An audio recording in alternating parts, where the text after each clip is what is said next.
In honor of Earth Day, today's Fashion Forward, we are focusing on brands that are doing their part to help our planet and which ones we should actually add to our closet rotation. Joining us now, stylist and author Heather Newberger. Hey, Heather, happy Friday.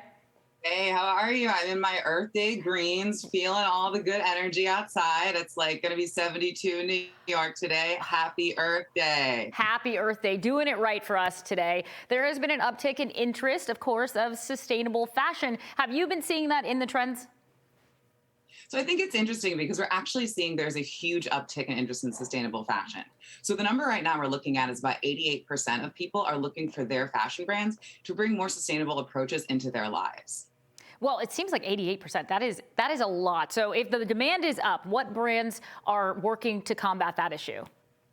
The demand is up, the demand is high. And, one of the ones I want to talk about first is Everlane, because they actually sort of really created their model around this idea of quote unquote radical transparency. So when Everlane started producing materials and different garments, back sort of quote unquote back in the day, I guess, which is not really that long ago. But they really took some steps to make sure that their garments were being shared with consumers in terms of the exact breakdown of materials and the factories that were being used, which I think is really great when we're talking about just sort of letting consumers know what they're purchasing, why they're purchasing it, and also really making it affordable at a good price point of sort of a mid-luxury garment.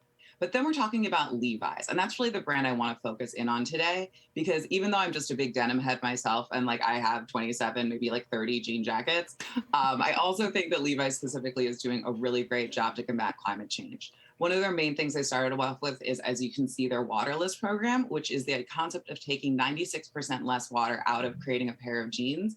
And creating a pair of jeans is actually one of the things that causes the most uses of water when we're looking at different materials that are kind of coming under scrutiny. But then they're also taking things sort of to another level with their Fresh collection, which is out right now, and they're only using plant-based dyes, eco-friendly dyes, and keeping it really young and fun, but also really environmentally sustainable.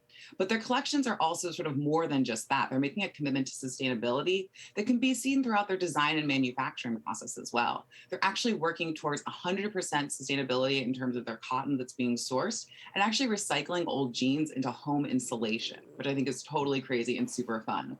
And last but not least, they've created an entire area on their website just devoted to secondhand and upcycling their clothing, which I think is an amazing way to look at the entire Levi's catalog over years and years and years, engage with the right denim for your body, for your fit, and also save the environment at the same time. Wow, I love the secondhand aspect there. If you're a Levi's wearer, you know exactly which ones fits you, which size you are, and which style that you like. And if you could get them secondhand, that just seems like it's highly efficient. But one of the things we talk about is these companies kind of using greenwashing, where they're putting out this idea that they are green, but not necessarily every single time. Are these companies doing that, or are they really true to what they're doing?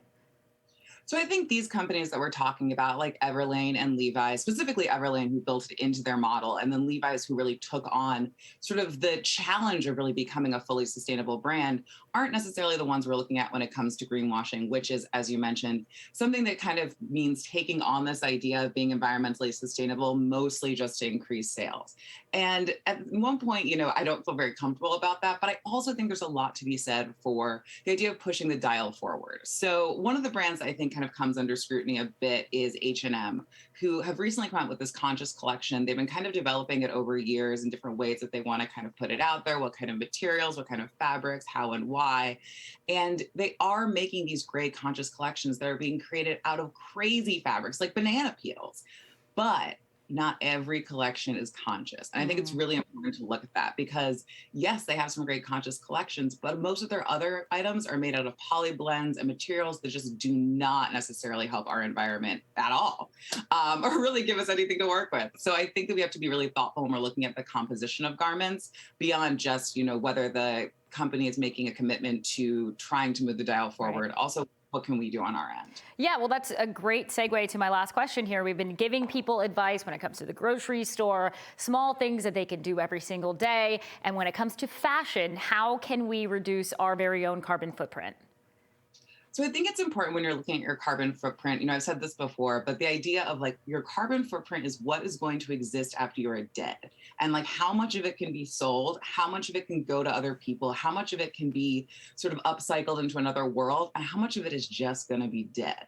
So, one of those things you want to think about comes into play when you're looking at purchasing fast fashion garments. A lot of those garments aren't really going to be able to be upcycled or taken different spaces. So, we're kind of really stuck there. We want to look at really focusing in on shopping vintage and secondhand. Those are garments that have already lived other lives. So, coming into your house, they're actually adding nothing to your footprint and they're only taking away Mm. from someone else and kind of just sort of neutralizing the whole scene. You also want to really examine the garments that you're looking at, the materials and the compositions that are being put into them, regardless of where you're shopping. You want to kind of see that those things are kind of coming from sustainable spaces, examining the brand's practices first, but also really minimize in on those fast fashion pieces and focus in on staple garments. Staple garments, I will say it today and I will say it every day. Spend the money to get that great pair of jeans. Do what you got to do to get the wonderful sweater. Make sure you look fantastic and awesome in pieces that ultimately, if you fall out of love with, you can easily resell because that really creates a circularity in fashion for you and for all people living in your world. All right, some great advice today from Heather. You guys, thank you and happy Earth Day, Heather. You can follow Heather on Instagram at Heather Newberger. You can pick up her book as well at How to Date Your Wardrobe.